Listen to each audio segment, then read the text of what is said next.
eyebrows are out of control. That's the problem. I know. I always get in trouble trying to trim those. Hello, everybody. Jason Hatton here with Verico Eye Mortgage Solutions, and I'm with Andrew Richardson with Staring Down the Elephant.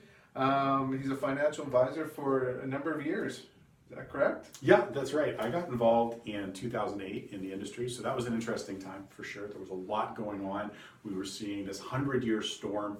People were scared, and so those were my formative experiences as an advisor. And I got to see a lot of what happens when people come out of that, when they do the right things.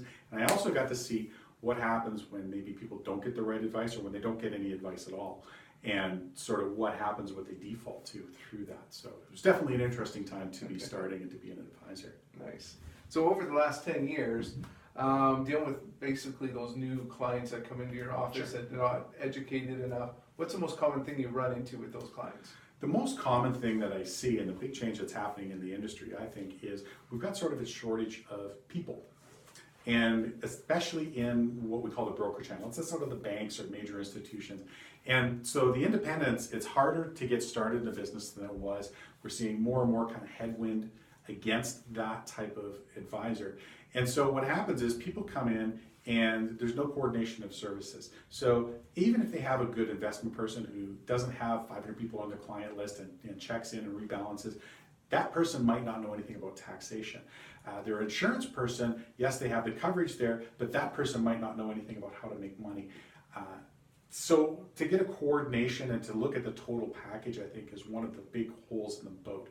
We all have to play the money game. We all need a bunch of things that interact with each other, and one can feed off the other. And without that interaction, or without someone coordinating that, we can find that people just don't get the results that they want or need. And the issue is they don't know that they're not getting the results. You know, so the old saying that you don't know what you don't know is in full force here.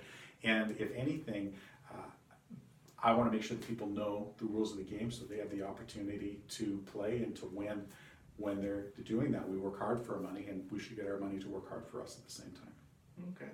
So is there one question that you want to throw out there to everybody that you think would be valuable for them to ask themselves, to maybe even give you a phone call? The most common question you receive from clients. Sure. And again, it's you don't know what you don't know thing. The biggest question that I have for people that I look into was, when was the last time somebody took a look and did a checkup on your plan, looked at your insurance, looked at where your investments are at, rebalanced things? We're seeing changes in taxation laws. We're seeing changes in the markets and the economy, obviously. We're seeing changes all over the place. People's situation change. And if your plan doesn't evolve with that, then you have a serious problem. So my question would be, when was the last time somebody did a checkup? Because if you need to stare down your elephant and you're dealing with information that's 5 years old, the result that you get might not be what you were hoping for. Perfect.